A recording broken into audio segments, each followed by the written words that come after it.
Welcome to Nabadarpan YouTube channel. সকলকে স্বাগত জানাই নবদর্পণ ইউটিউব চ্যানেলে। ফ্রেন্ডস, এখনও পর্যন্ত যারা আমাদের চ্যানেলটি সাবস্ক্রাইব করেননি, প্রত্যেকের কাছে রিকোয়েস্ট, আমাদের চ্যানেলটি সাবস্ক্রাইব করে আমাদের পাশে থাকুন, আমাদেরকে সাপোর্ট করুন, আমাদেরকে এগিয়ে যেতে সাহায্য করুন। ফ্রেন্ডস, আজকে আলোচনা করব পশ্চিমবঙ্গের প্রাক্তন মুখ্যমন্ত্রী জ্যোতি বসুর জীবনী। চলুন ভিডিওটা শুরু করি। জ্যোতি বসু ছিলেন একজন ভারতীয় বাঙালি রাজনীতিবিদ। তিনি সিপিআইএম দলের প্রতিষ্ঠাতা সদস্য ও প্রথম পলিট ব্যুরোর একজন। 1977 সাল থেকে 2000 সাল পর্যন্ত একটানা 23 বছর জ্যোতি বসু পশ্চিমবঙ্গের মুখ্যমন্ত্রীর দায়িত্ব পালন করেন। তিনিই ছিলেন ভারতের দীর্ঘতম মেয়াদের মুখ্যমন্ত্রী। এছাড়াও 1964 সাল থেকে 2008 সাল পর্যন্ত তিনি সিপিআইএম দলের পলিট ব্যুরোর সদস্য ছিলেন।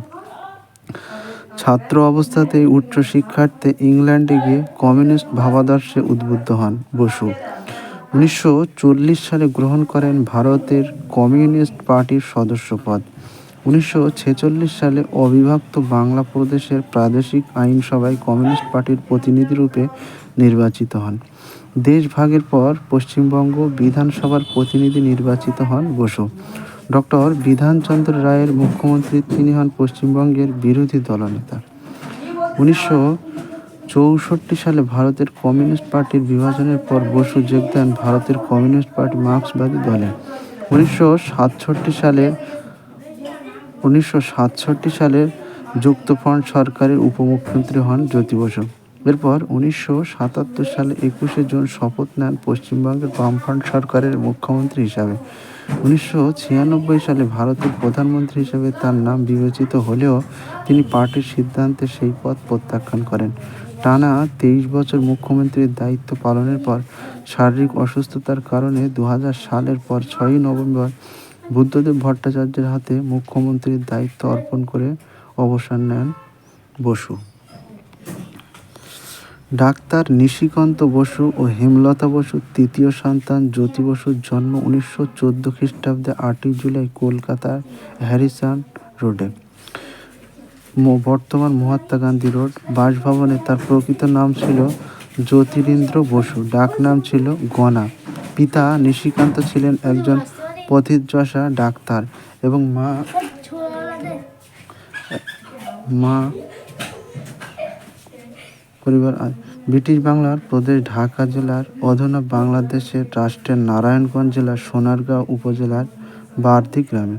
1920 খ্রিস্টাব্দে 6 বছর বয়সে ধর্মতলার লরেটো স্কুলে ভর্তি হন বসু। এই সময় নিশিকান্ত বসুর পুত্রের নামটি সংক্ষিপ্ত করে রাখেন জ্যোতি বসু। লরেটোর কিন্ডারগার্টেনের পাঠ্যক্রমটি ছিল 4 বছরের, কিন্তু একটি ডবল প্রমোশন পাওয়ায় বসু 3 বছরে এই পাঠ্যক্রম সমাপ্ত করেন।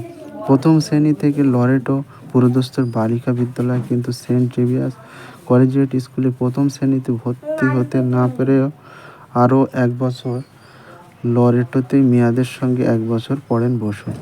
এরপরই 1925 সালে দ্বিতীয় শ্রেণীতে সেন্ট জেভিয়ার্স স্কুলে ভর্তি হন তিনি। এই স্কুল থেকে সিনিয়র কেমব্রিজ নবম শ্রেণী পাশ করেন তিনি। মেট্রিকুলেশন পাশ করার পর ইংরেজি ভাষা ও সাহিত্যে সাম্মানিক অনার্স সহ প্রেসিডেন্সি কলেজে ভর্তি হন তিনি। স্নাতক সম্পন্ন করার পর 1935 সালে আইন বিষয়ে উচ্চশিক্ষার্থে তিনি যুক্তরাজ্যে গমন করেন। এই সময় পিতার ইচ্ছায় ইন্ডিয়ান সিভিল সার্ভিস পরীক্ষাতে অবতীর্ণ হন, তবে উত্তীর্ণ হতে পারেননি, কিন্তু ব্যারিস্টারি পড়া অব্যাহত থাকে। লন্ডনে অবস্থানকালে সেখানকার ভারতীয় ছাত্রদের নিয়ে গড়ে ওঠা লন্ডন মজলিসের তিনি ছিলেন প্রথম সম্পাদক। কথিত আছে 1930-এর দশকের শেষ ভাগে হ্যারল্ড ল্যাস্কির বক্তৃতা শুনতে যেতেন তিনি। ইংল্যান্ড গ্রেট ব্রিটেনের কমিউনিস্ট পার্টির কার্যপদ্ধতি সম্পর্কে অবহিত হন তিনি। বিশিষ্ট কমিউনিস্ট ও দার্শনিক লেখক রজনী পাম দত্ত কর্তৃক কমিউনিস্ট মতাদর্শে গভীরভাবে অনুপ্রাণিত হন বসু। মিডিল টেম্পলে ব্যারিস্টারি পাঠ ও যোগ্যতা অর্জনের পর 1940 খ্রিস্টাব্দে 1 জানুয়ারি তিনি ভারতে প্রত্যাবর্তন করেন। কলকাতা হাইকোর্টে ওকালতির জন্য নাম লেখালেন। পিতার আগ্রহে বাসন্তী ঘোষের সঙ্গে বিবাহ সম্পন্ন হলো অচিরেই, কিন্তু অল্পদিন পরেই তার স্ত্রী মারা যান। 1941 খ্রিস্টাব্দে মাতার মৃত্যু হয়। পরবর্তীতে 1948 খ্রিস্টাব্দে বিয়ে হয় কমলা বসুর সঙ্গে। তার বাবা নিশিকান্ত বসু ছিলেন ডাক্তার। দুই জ্যাঠামশাই ওকালতি করতেন। রাজনীতির সঙ্গে এই পরিবারের তেমন সংযোগ ছিল না, তবে ব্রিটিশ বিরোধী বিপ্লবীদের প্রতি শ্রদ্ধা এবং সহমর্মিতা ছিল। 1913 থেকে 14 খ্রিস্টাব্দে বিপ্লবী মদনমোহন ভৌমিক নিশিকান্ত বসুর বার্দির বাড়িতে